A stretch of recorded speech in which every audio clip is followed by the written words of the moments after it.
మన ప్రభువును రక్షకుడైన యేసుక్రీస్తు నామములో మీ అందరికీ ఉదయకాల సమయములో శుభములు తెలియచేస్తున్నాను.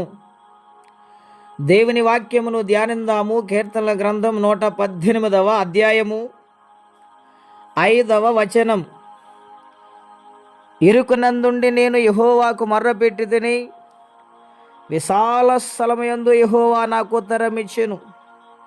యెహోవా నా పక్షమునున్నాడు, నేను భయపడను. నరులు నాకేమీ చేయగలరు? ప్రియులారా, పరిశుద్ధాత్మ దేవుడి ఉదయకాల సమయములో కీర్తనల గ్రంథము నుండి మనతో మాట్లాడుచు ఉన్నారు. ఇక్కడ భక్తుడు అంటూ ఉన్నాడు, ఆయన కృపెంతో గొప్పదని, ఆయనకు కృతజ్ఞతాస్తుతులు చెల్లిస్తూ ఉండాలని, ఆయన సన్నిధిలో లోబడి జీవించాలని మాట్లాడుతూ, ఇరుకునందుండి నేను మొర్రపెట్టాను యెహోవాకు. నా కష్ట సమయంలో, నా ఇరుకు పరిస్థితులలో, నా శ్రమలో నేను ఆయనకు మొర్రపెట్టాను. ఆయన విశాల స్థలమందు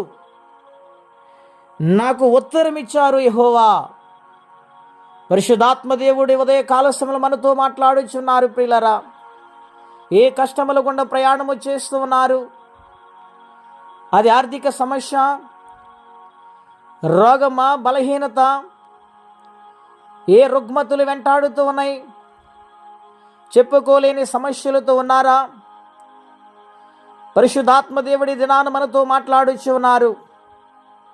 అదెటువంటి సమస్య అయినా ఆయన ఉత్తరమిస్తానని, జవాబు అనుగ్రహిస్తానని వాగ్దానము చేస్తున్నారు.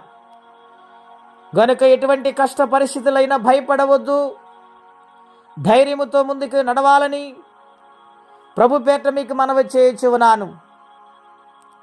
ప్రియులారా, 12 సంవత్సరాలు రక్తస్రావముతో బాధపడుతున్న స్త్రీ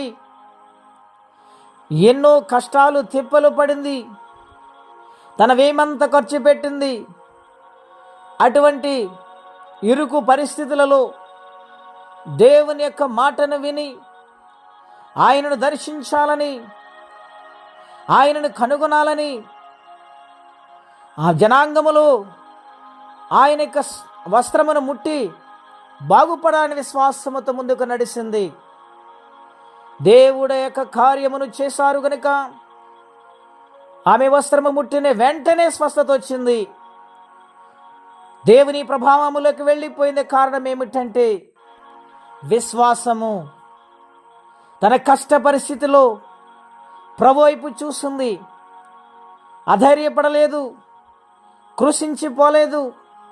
నిత్యముగా దేవుడు నాకు జవాబు అనుగ్రహిస్తాడు, స్వస్థత ఇస్తాడని నమ్మింది గనుక ఇరుకులో విశాలతమైన దీవెన పొందుకొని తన జీవితంలో నెమ్మది కలిగి ముందుకు సాగిపోయింది. నా ప్రియ స్నేహితులారా, దేవుని వైపు చూడండి. దేవుని సన్నిధిలో ప్రతి శ్రమను కూడా ఆయన సన్నిధిలో చెప్పండి. ఖచ్చితంగా దేవుడు జవాబిచ్చే దేవుడు గనుక కార్యము చేసే దేవుని వైపే కానీ మనుష్యుల వైపు చూడవద్దని ప్రభు పేట మనవి చేస్తూ ఈ మాటలు నేను ముగిస్తున్నాను. ప్రార్థన. పరిశుద్ధుడు అయిన మా తండ్రి, ఘనమైన మీ నామము కొరకై స్తోత్రం చెల్లిస్తున్నాను. మీ మహాకృప చేత ఈ దినాన మాతో మాట్లాడుతూ వచ్చారు. ఇరుకు పరిస్థితులలో, కష్ట పరిస్థితులలో, శ్రమలు, ఇబ్బందుల్లో నీ వైపు చూసి మొర్రపెట్టినప్పుడు నీవు విడిచిపెట్టే దేవుడు కాదు నాయన. ఉత్తరం ఇచ్చే దేవుడు, కార్యము చేసే దేవుడు నాయన. అందుని బట్టి మీ కృతజ్ఞతాస్తుతులు. ఎవరి ఇబ్బందుల్లో, కష్టాలలో ఉన్నారో వారికి సహాయము పంపించి ఈ దినము దీవెనకరంగా మార్చమని యేసుక్రీస్తు వారి పుణ్యనామమున అడుగుచున్నాము తండ్రి. ఆమేన్.